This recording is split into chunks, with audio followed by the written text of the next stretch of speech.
Now that the documentary film The Essential Church has been out for a few weeks, let's revisit it. Let's look at the church and ask the questions: is the church really essential? On this slice of fresh bread.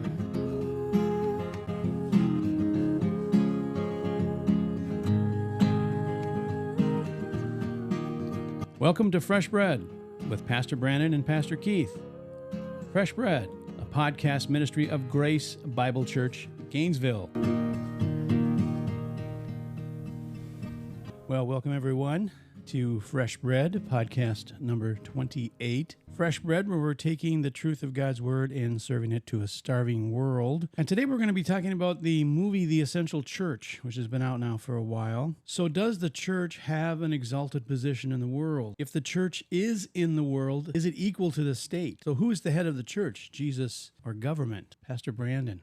So the question is whether or not the church is equal and the state are equal. I think that it's interesting because they have two different roles. You know, the church has its God-given role and the state has its God-given role. And in terms of whether they're equal or not, I don't know that that's the right question. I think that in what the church is to do, it's authoritative. The church is authoritative. And in what the state is to do, the state is authoritative. And so ultimately, Christ is over both. And so he has the ultimate authority. You know, in terms of church and state being equal, I don't know. Again, I think it depends on what you're talking about. This church isn't to be writing laws, to conduct itself. That's the role of the state, of the government. But at the same time, the state shouldn't be telling us how to worship because that's the role of the church. So they're different. They have different roles. And I think that's what the documentary was trying to show. And that was kind of my next question. Is the church essential and why is it? We all read Romans 13 where we submit. God has ordained. He has given the authority to the government. We have police department. So that's the authority on that side. And then you have the church that God has also put on this earth to grow the church and to grow us spiritually, to become more mature Christians as we grow to be more like Christ. So the documentary was going into, now that we had a global crisis where there's a pandemic, the government then came in and said, you guys can't have church. And the whole point of the documentary then is, who has that authority? And I know we talked about it a while ago, and I think you nailed it. You said, look, if there's a hurricane coming, we're gonna decide not to have church if it's a Category 5. But that's us making that decision. It's not That's right. the government or Gainesville authorities saying you guys can't meet. That's right. You know, number one, I think one principle is that it has to be, the church making the decision based on the information that they have. It has to be a Sunday by Sunday by Sunday. In terms of the gathering, we gather on the first day of the week on Sunday. It has to be a Sunday by Sunday decision that's made based on what's going on, in the world. So if there's a hurricane coming, we look at it and the government can tell us, because the government has the resources, the government can say, you shouldn't meet. We may even, on any given Sunday, we may even say, if the government says it's too dangerous to meet, we may say the government's right and we're not going to meet.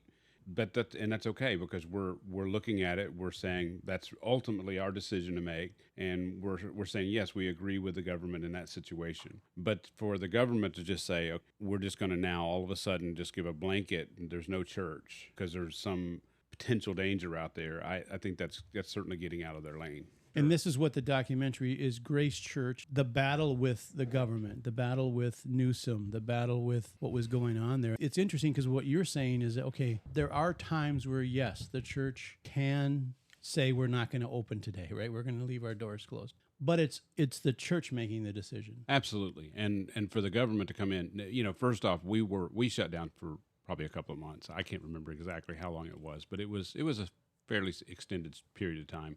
Where we were trying to unwrap and unravel, what was true and what wasn't. And, we were trying to understand. And so yes, from that point though, we had a different experience. We never had the authorities coming in. Never once did anybody threaten us. Never once did we get a letter, or never once did we have someone come in while we were meeting and to make sure we were wearing masks and all that sort of stuff. We self-governed in that way. Why is it essential that the church meets? What is it about the church that's essential? Yeah, well, I think we have to go back to Scripture. Ultimately, as a church, we have to understand our role.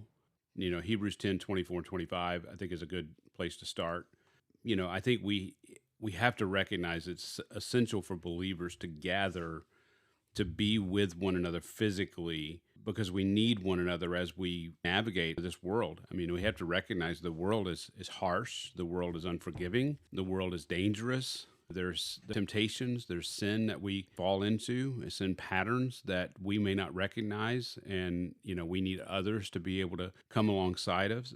It's interesting because Hebrews 10:24. I mean, says that we gather together in order to stimulate one another to love and good deeds, and so a positive aspect of gathering. It's not this legalistic situation where, if you don't gather, you're going to be judged by God. Ultimately, yes, because that is potentially what can happen, because I fall into a sinful pattern and I may fall away from the church. I may become apostate because I get into this pattern and I don't recognize it, and all of a sudden I've fallen away. The writer of Hebrews that's what he's warning against, is don't fall away. We don't get into this sinful pattern of not gathering, of not being with God's people, and then end up falling away, especially when persecution is turned up. So I mean, even in this situation, we should be, because the church is undergoing persecution. So do you think this was a form of persecution? Yes. I mean, it's a qualified yes, in the sense of I'm not sure that every government authority was using this to persecute the church. But I do think that there were people who used it to their advantage, and they didn't. They took what was considered to be an emergency situation, and they took it further than they should have. And obviously, Gavin Newsom is a prime example of that. Justin Trudeau in Canada is another example, and I'm sure that there are lesser magistrates that would fall in that situation where they took authority that they shouldn't have had, and they used it to persecute. I mean, the fact that James Coates was arrested is, I think that was persecution. And, that there was the situation in California where they're coming into the body of Christ, they're coming into the gathering and they're observing. I know that happened at Grace Church. I think that is persecution, because they're usurping their authority and they're forcing the church to do something that would be disobeying Christ, and therefore we're being forced as a church to either obey Caesar or obey Christ. And and so when we're given that choice, you have to obey Christ, and there's going to be repercussions when you do that, and those repercussions are the definition of persecution. And do you believe that this persecution then revealed things about the church and about the people going to church that wouldn't have been revealed? Yeah, it's interesting, but you think about the book of Hebrews and what's going on with, the writer of Hebrews, and he's, these people were enduring persecution, and that persecution was showing cracks in the church, in the foundation of the church. It was showing cracks in people's lives. And I think that that's what persecution does, is that it's what persecution does, is what suffering does. It's what trials do, and so when we have things that are adverse conditions that come into our lives, it reveals where we really are and what we really believe. And I think that's what happened is that what people really believe gets revealed. And I think that's what forces the church to go back and re-examine its doctrine, to make sure that we're being, I've continued to use the word precise, but to be precise in our understanding of doctrine and how we practice it, because it does, persecution, suffering, trials, they reveal where we really are. They reveal what we really believe.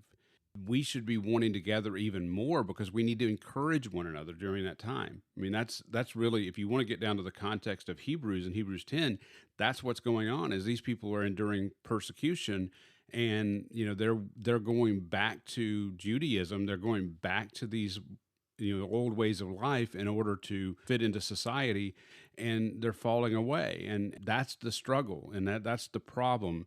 That's the danger. And so we need to gather. It's essential for that reason. Yeah. You would think that during something like a pandemic, there would be people wanting to gather to pray for each other and to help each other, with coming together. But what would it say? Did it say more about us not wanting to go to church? I certainly don't want to pick on anybody and say, well, yeah, for sure, as I looked at it, there were a lot of people driven by fear.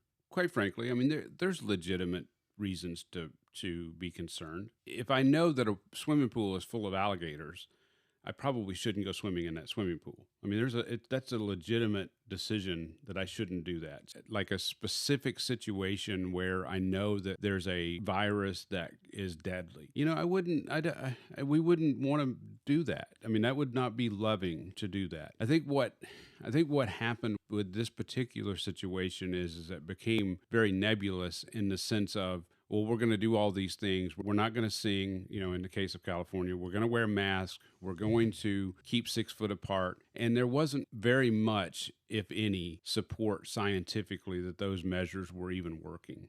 There was, in terms of how this thing went down, that those were even the right measures, right? I mean, it's certainly, certainly in hindsight, but even at the time, those measures felt politically motivated. Like if you were a certain political affiliation, then you thought that these were the right measures. But then, if you were other political affiliation, in terms of how you thought maybe other measures. I mean, it just didn't seem like at the time that we were really looking at the science, that we were really trying to understand the pathology of this virus, of what it was doing, how it was behaving, and trying to understand how to actually fight this thing. And it just seemed like that certain voices were being silenced, for political reasons. It ultimately became the government controlling people. That seemed to be, and looking back on it now, I would say absolutely was the agenda. But back then, even, it felt like that was the agenda. Yeah, I like how you said the last time we talked about this, and I had forgotten about it, that they said it would be 2 weeks to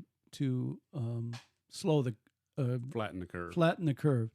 So everyone just said, yeah, that is a no-brainer. 2 weeks. Well, no church for 2 weeks. And then after that, I can't remember if it flattened it or not, but after that it kept extending it another 2 weeks, another 2, and then pretty soon you're like, well, this isn't really doing anything, and they keep telling us we can't have church. And I think that's what Grace Church in California and John MacArthur's church, he was just preaching to an empty sanctuary, and then slowly after a while people started going there and sitting and watching him. They didn't show it because the churches weren't supposed to be open, but that's kind of what all the churches in California started doing, is we just started meeting outside. Yes. And everyone was doing it on Zoom or whatever the latest technology well was. we did it on Zoom, or I think it was Zoom at the time. But we did it on Zoom for a couple of months, I think it was. But then we came back together, and once we came back together, it was pretty quick that we just were kind of not back to normal completely. There was still obviously, it was a struggle in terms of someone to get sick and how would you handle that, and what do you do with masks, and how do you 6 foot apart, disinfecting everything. I mean, we still had all that going on, but in terms of meeting, after we did that 2 months or so, couple months of Zoom, online stuff, we came back together and never looked back. How big of an impact do you think it would have had if, let's say, Zoom, the technology hadn't been there yet? How would that have changed it? Would churches have gone back together sooner, or would they have just, I guess, go back to videotapes and videotape the service and send it out? I will tell you, I think that it is a gift.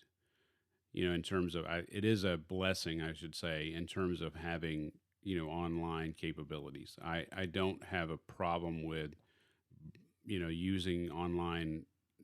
There's just, God uses that.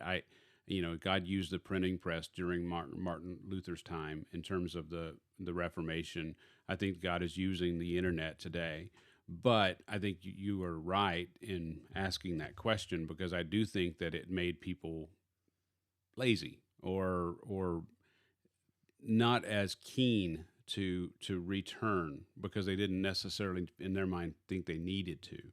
And so church kind of went online, and we missed that physical contact, but it kind of played into our own flesh. I mean, our flesh says on a Sunday morning, especially if I've worked, 5 or 6 days, if I've worked 50 or 60 hours in a week, and then I've got home, I've got responsibilities at home. I have responsibilities in family. Sunday rolls around. Boy, it feels good to stay in bed that extra couple of hours and jump up at 10:30 or 11 or whatever time the broadcast comes on, and let's pop that on television. And for some of us, maybe we stayed in bed and watched it. I don't know. Yeah, I mean, that was so easy to do, and I think it really was I think in terms of how we respond. I mean, from a fleshly point of view, it's hard to get up and go to church. It's hard to actually come and socially interact on a Sunday morning, especially when you're tired from the week and you want to just veg on the couch. And so I think it sowed to the flesh. And so yes, I think on one hand it was a good thing. It is a good thing. It can be a good thing. Getting the message, the gospel out to a lot of people, especially the infirm, those who can't. They can't go to church, and so they can listen online. And we have some people in our church that are, that in that position, and it's a good thing. But on the other hand, I think in that particular situation, it was a fleshly response. Absolutely. And there was a moment, just a fraction of a second, where it looked like this was church in the future, that it was no longer going to be in person, that now it was going to be all, I think some people thought, wow, is this the future? I mean, you did have church leaders who were trying to basically say, this is the way of the future, and we may get to a position. I would not to be too much of a conspiracy theorist, but I don't think this is the end of it in terms of this is what happened in 2020. I think that the next emergency that comes, quote unquote emergency that comes down the line, the pike, they already know that this is how it was handled. And I think that playbook's going to be used again. And I think when it's used again, it could be, even more devastating to the church in terms of how we respond. So I think that it could be that we have to deal with this again in the future. We need to be cognizant of that. We should fight for gathering. We should fight to be able to gather together. And it may be that in the future we have to go underground to do so. So how do you feel, Pastor Brandon, about John MacArthur made the statement as watching the movie that he's hoping that some pastors feel guilty after watching this? What do you think? Well, I mean, I go back to, I think we need to be, have precision in our thinking and understanding. When you're talking about the first couple of months, I mean, Grace Church shut down. We shut, Grace Bible Church in Gainesville shut down. I don't think that was the wrong decision based on the information that we had at that moment. When we look at it in hindsight, it would seem to be the wrong decision. Like when I look back on it, I say, well, the government was not being fully upfront, and so therefore it was the wrong decision. Yes, I think so. But at the moment, I think it was the right decision. So again, precision. But for those who continued to fight and even disparage those of us who open back up, we're putting people in danger. We're not submitting to the government. The government says to do this. They're the authority. For those people, yes, I hope that they watch the Essential Church. I hope that they see what has happened and they come to repent for those actions and for those attitudes, because I think they were wrong. I think they were wrong in doing so and saying those things. And for those churches that shut down for multiple months and years even, I think they did their people wrong. Now, having said that, if that's where their doctrine led them, maybe they should stay shut down, and those people should come to a church that that is going to follow what the word says. But yes, those people need to repent, and they need to see that they didn't obey Christ, that they were disobedient to the Lord. Okay, so you agree with Johnny Mac?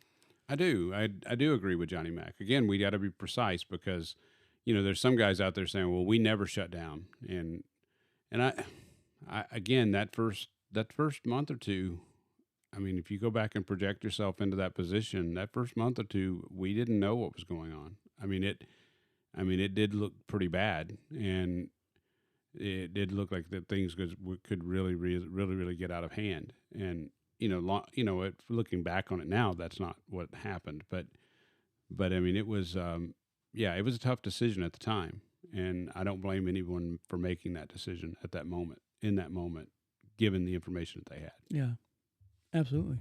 Is it hard to think in precise ways? Yes. Like, how do we do that? Well, it's interesting because I think we can have muddy thinking. I think muddy thinking, clear thinking. And imprecise, precise. I mean, I think it's easy to have. I think it's easy to be muddy in our thinking. I think it's easy for us to make generalizations that aren't true in every situation. It's easy for us to say, well, we shouldn't obey the government because they're evil. Well, I don't know that there's ever been a government that has existed in terms of civil government that's ever existed that didn't have sinful, evil influence. I'll give you another one, imprecise thinking. Well, I mean, there's hypocrites in the church. I don't want to be a part of hypocrites. Well, yes, there are hypocrites in the church. That doesn't nullify what God calls us to be, in terms of what the church is called to be. And yes, there's false teachers in the church. I need to avoid false teachers, so I'm not going to go there. Well, that's imprecise. That's muddy thinking. We need to understand and be precise in our thinking. We need to be clear. We need to be biblical in our thinking and make sure that we're taking every thought captive to Christ. I was thinking about this. I don't know if this is another podcast. When you look at our world today and churches, especially like our church in Gainesville, there's all these small churches. People have so many options because of the internet. They can listen to whoever they want. And you have people that say, I'm sure there are people out there that live in Florida that listen to Grace Church in California, John MacArthur. They watch it and that's their church. They don't go to church. And what it does, I think, is when people are unhappy with their church, they just go, you know what? I've got so many options, so I'll see you guys later. Whereas 100 years ago, that was their church. Yeah, for sure. It is a situation. I mean, we've seen that here in Gainesville for sure. We've had people who have watched us online, and not come at all. We've had people who have come for a season and have decided to move on. When we first got here, we had some people who Grace Community Church in California was basically their church. I mean, they would listen online to them and, use, Grace to You as a resource and use Grace Church as a resource and not actually have a church to gather with here in Gainesville. We had some people who were in that position. They came to our church for a season and then, as far as I know, are back in that position because they just, something happened. They didn't agree with us and, how we were doing things. And so, they moved on. That's the world we live in. And unfortunately, what's happened is this buffet of, well, I can take this teaching from over here and this teaching from over here. And, maybe I can go to this church for a while or that church for a while. If, I don't have to ever really submit. I don't have to really ever, fellowship with them. I can just kind of come in and out, and I don't really. I mean, I don't have to be held accountable to what I believe. I don't have to be held accountable to what I do. I just kind of live my life, and that's unfortunately what's happening. And we should recognize that. And I think this situation sort of played into that. Oh, absolutely, absolutely. And that's what I mean. It's just so different now, and. Yeah, if anyone's unhappy with their church, there's so many more options. I like the buffet. Well, and it's a there's the marketing approach. That we have a great worship band. We have incredible worship. We maybe have a 20-minute sermon, 25-minute sermon, 30-minute sermon. Paired together with that's more of a motivational speech and paired together with great worship, or we have a great youth group, or we have whatever it is. I mean, it's funny, when I first got to Gainesville, I met with some local guys here with the Baptist Association, and they told me that you got to have something. You got to have something that you can hang your hat on. I said, well, I'm just going to preach the word. Well, that's not good enough. I'm dead serious. That's not good enough. You can't do it that way. And yet that's what we've tried to do, or what we have done, and we still are doing that today. But the point is that, yeah, in this world of marketing and in this world of, I can kind of take from here and there and everywhere, and I don't have to submit. The church is really struggling in that. I like how you said that, buffet Christianity. Yeah, that's what we're seeing all over. But let's get to the nitty gritty, as Nacho would say. You just mentioned it already. I think the Essential Church is setting it up. If this happens again, I guess it's not even if, it's when. When this happens again, Romans 13. There's a lot of great Christian men that read that and they understand it a certain way. Let me read it. At our church, we do the grammatical, historical. If you read it for what it says, and here's what Romans 13:1 says. It says, "Let every person be subject to the governing authorities, for there is no authority except from God, and those that exist have been instituted by God." So that we have God, who is the supreme authority. He then gives man authority on earth. He gives man authority, but he does it through government. That's how we do it. And then there's also, he instituted the church. And so I'm just gonna read this for you. In the movie, we saw an elder pastor at Grace Church, Mike Riccardi. He was rethinking Romans 13 and its meaning. He studied Martin Lloyd-Jones's commentary that God hasn't laid out the order for man, the authority, looking at it as a hierarchy where God is on top, government, and then church on the bottom.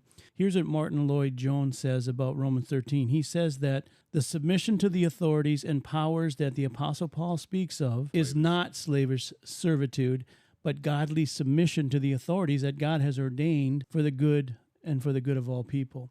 So I don't know if you've ever, but that I never thought about that until I saw the documentary. I just knew that God has ordained authority, but I did kind of always think the government was a little bit above it. What do you think about that? Have you ever thought that? Yeah. Well, I think what we have to recognize is that the church in history has always had to be challenged in order to refine their doctrine. And, it's interesting that Lloyd-Jones was already there in terms of, and as a resource that God sovereignly, Martin Lloyd-Jones have that understanding. Yes, I think that we were probably sloppy in our exegesis in Romans 13 in the sense of thinking that government really had this umbrella over us. And I'm borrowing from Shiny Happy People, the IBLP. But that the government was sort of over us, and we had to submit to the government in that sense. It's interesting because I like the idea of lanes. I mean, the church has its lane and the government has its lane. And in terms of authority, that the church has authority in a certain sphere, and in a certain sphere, the government has authority. There, in terms of how we work that out, where the government tries to get into our lane, I mean, we have to stand up and say, no, this is what God has said. Or if the government is doing something that's anti-God, that's not godly in the sense of doesn't line up with God's law, we have to speak out. I mean, we have to recognize that we have a role in the world, and there's an authority that the church has, and we have to stand, for the truth. And I guess it's just a differing way of interpreting that, because there were some churches and some pastors that said, absolutely, we're not going to meet until the government says we can. Then you had other pastors that said, no, we're going to meet because the government is not above the church. They can't tell us when we can't meet. And that's where the conflict was in the church. I think we talked about it. It shed a light on what's going on in the church. Sure. I mean, I think it comes down to it may have been unwise to meet. Again, we've talked about this in the previous episode. I don't have a problem with, there's a deadly virus. The experts are saying, hey, this is a problem. I mean, let's face it. We both had people we knew. We talked about it in the previous episode. It wasn't as if COVID was completely it was a non-issue. It was an issue. I mean, there were people who struggled with it, and there were people who died from it. And so, we needed to be cognizant of it. The issue is who is an authority to say This is how we respond. In this particular situation, the government usurped the authority of the church. The church, if the church looks at the situation and says it's unwise, for this Sunday or that Sunday to meet because of a virus, because of the weather, or because of all those things, yes, I think that the church can make that decision. But I don't think the government should be making that decision for us. Did we make a big mistake by believing the government is neutral? They don't have a worldview that's opposite us, that they're just neutral. They're just the government. Yeah, I mean, if we thought that the government was neutral, that was definitely a big mistake. I don't see the government as neutral. I see them as I see the government as being made up of sinful men and women who have agendas, and I think we need to be wise to those agendas, and I think we need to continue to be wise. I don't think we should, just because the government does something, just because we're Americans, just because we love the United States, doesn't mean that we just take that at face value. They do have underlying agendas that we need to recognize. We need to be wise in this world. So the government does have an agenda. It's like what you talked about earlier. They have a buffet. They have climate change. Then they have border control. Then they have depopulation. So they have all this buffet of things that they pour into it, that they do have an agenda. So the government does have an agenda. Well, Pastor Brandon, let's wrap up this half hour and let's pick this up on the next podcast. We'll like I always like to say, we put a pin in it. We'll pick this up when we come back with the second part of the Essential Church buffet. Do you know where any good buffets are here? I feel like a buffet all of a sudden. Chinese buffet There's the China Gator. Should we go? China Gator? Ooh. I don't know if that's a buffet, but have you tried? I haven't.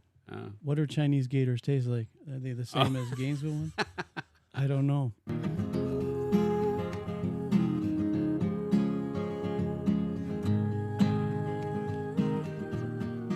You've been listening to Fresh Bread, podcast ministry of Grace Bible Church Gainesville. For more information, go to gracegainesville.org. And thanks for listening.